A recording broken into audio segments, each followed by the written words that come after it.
From the available pocket monsters to the lore of Paldea, here is every difference between Pokemon Scarlet and Violet.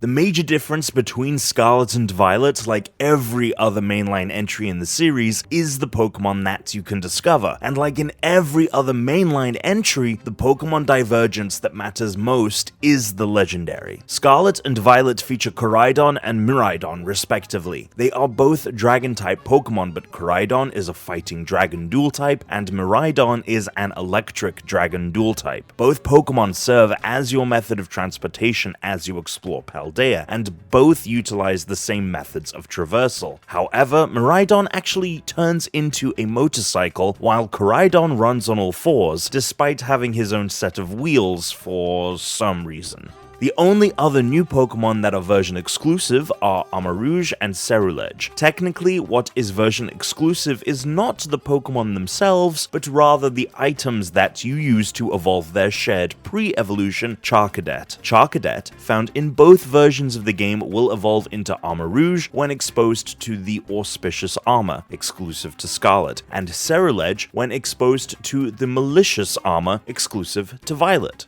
Other than another difference between the two versions we'll get to later in the video, the rest of the exclusive Pokemon are all from older generations. On the Scarlet side, you have Larvitar, Stonjourner, Drifloon, Oranguru, Stunky, Skrelp, Dano. Meanwhile, Violet features Bagon, Eiscue, Misdreavus, Passimian, Gulpin, Clauncher, and Dreepy.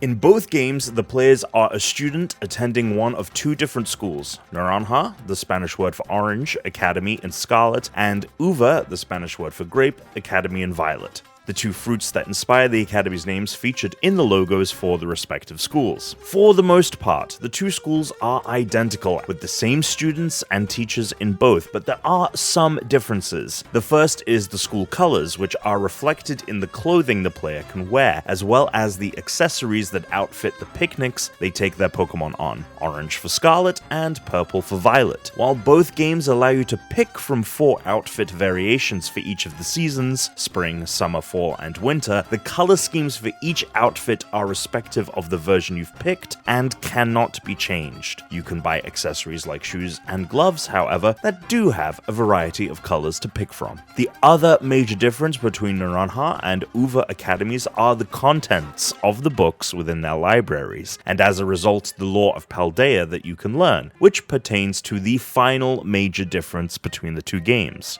Before you continue with the video, I want to warn you that the final difference between Scarlet and Violet pertains to late and endgame content, so if you don't wish to learn about it, consider pausing this video and continuing it later.